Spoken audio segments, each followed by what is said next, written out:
നമസ്കാരം, ഞാൻ അഭിജിത്ത് പോലോളപ്പിൽ. ഞാനെന്നുള്ളത് തൃശ്ശൂരാണ്. തൃശ്ശൂർ ടൗണിൽ MG റോഡിൻ്റെ അടുത്താണ്. ഇവിടെ വന്നപ്പോൾ എൻ്റെ പുറകിൽ കണ്ട വലിയൊരു ക്രിസ്മസ് ട്രീ. ഇതിന് ചില പ്രത്യേകതകളുണ്ട്. അപ്പോൾ ഇതിൻ്റെ കാര്യങ്ങളെക്കുറിച്ച് നമുക്കറിയാം. ഇത് നിർമ്മിച്ച വ്യക്തികൾ നമ്മളോടൊപ്പം ഉണ്ട്. നമുക്ക് അവരോടൊന്ന് ചോദിച്ചറിയാം. ആധികാരികമായിട്ട് ഈ ഒരു ക്രിസ്മസ് ട്രീനെ കുറിച്ച് പറയാൻ വേണ്ടിയിട്ട് മാഡം നമ്മോടൊപ്പം ചേരുന്നുണ്ട്. മാഡം നമസ്കാരം. ഈ ഒരു ഭയങ്കര പ്രത്യേകത കണ്ടു ഈ ഒരു ട്രേക്ക്. അപ്പോൾ അതിനെക്കുറിച്ച് അറിയാൻ വേണ്ടിയിട്ട് എന്താണ് സംഭവം? ഞാൻ തൃശ്ശൂർ കോർപ്പറേഷനിലെ പബ്ലിക് ഹെൽത്ത് ഇൻസ്പെക്ടർ ഗ്രേഡ് 1 തസ്തികയിൽ ജോലി ചെയ്തു വരുന്നത് ആണ്. അപ്പോൾ ഞങ്ങള് തൃശ്ശൂർ കോർപ്പറേഷൻ ഈ സ്വച്ഛ് സർവേക്ഷന്റെ ഭാഗമായിട്ട് ഗാർബേജ് ഫ്രീ സിറ്റി GFC റാങ്കിങ്ങിന് മത്സരിക്കുന്നുണ്ട്. തൃശ്ശൂർ കോർപ്പറേഷൻ മത്സരിക്കുന്നുണ്ട്.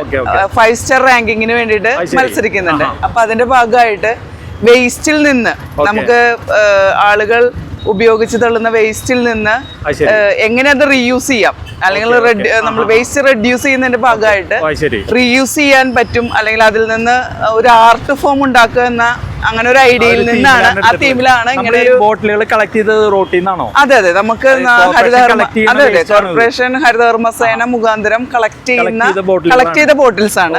അതൊന്ന് ക്ലീൻ ചെയ്ത് നമ്മള് ഇതിനകത്ത് ഏകദേശം 1000-ൽ കൂടുതൽ ബോട്ടിൽസ് ഉണ്ട്.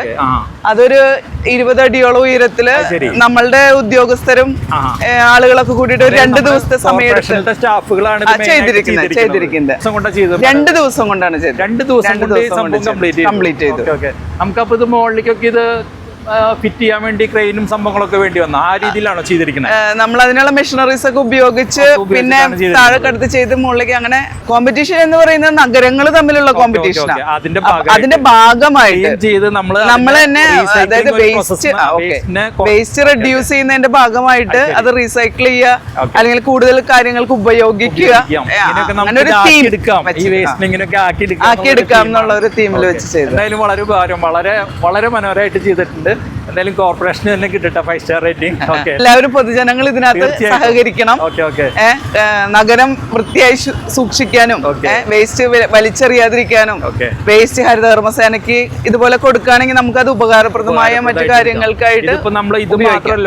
റീസൈക്ലിംഗ് പ്രോസസ് ഉണ്ട്. നമ്മൾ തന്നെ ഇവിടെ തൃശ്ശൂരിന്റെ 2-3 ഭാഗത്തായിട്ട് ആർട്ട് ഫോം ഇതുപോലെ തന്നെ ഉണ്ടാക്കിയിട്ടുണ്ട്. ശക്തനില് നമ്മള് ഒരു ആർട്ട് നമ്മുടെ ആകാശപാതയ്ക്ക് താഴെയായിട്ട് നമ്മൾ ഉണ്ടാക്കി വെച്ചിട്ടുണ്ട്. പിന്നെ അതുപോലെ തന്നെ വടക്കേ സ്റ്റാൻഡിൽ നമ്മളൊരു ആർട്ട് ഫോം ഉണ്ടാക്കിയിട്ടുണ്ട്. അതൊക്കെ വേസ്റ്റിൽ നിന്ന് തന്നെയാണ് ചെയ്തിട്ടുള്ളത്. ബോട്ടിൽസും തന്നെയാണോ? അവിടെ പ്ലാസ്റ്റിക് കവറുകളും ഉപയോഗിച്ചിട്ടുണ്ട്. അപ്പോൾ ഇതൊരു സന്ദേശമായിട്ട് പൊതുജനങ്ങൾക്ക് നല്ല രീതിയിൽ പൊതുജനങ്ങൾ മനസ്സിലാക്കേണ്ട കാര്യം ഇത്രയേ ഉള്ളൂ. മാക്സിമം നമ്മുടെ വേസ്റ്റ് കാര്യങ്ങളൊന്നും ഇവിടെ റോഡിലും നഗരങ്ങളിലൊന്നും വലിച്ചെറിയാതെ അത് നല്ല രീതിയിൽ അതിനെ ഉപയോഗിക്കാവുന്ന രീതിയിൽ, റീസൈക്കിൾ ചെയ്യാവുന്ന രീതിയിലൊക്കെ ഉപയോഗിച്ച് മാറ്റിയെടുക്കാം എന്നൊരു മാതൃക കൂടിയാണ് നമ്മുടെ കോർപ്പറേഷൻ സ്റ്റാഫ് നമുക്കിവിടെ കാണിച്ചു തന്നിരിക്കുന്നത്.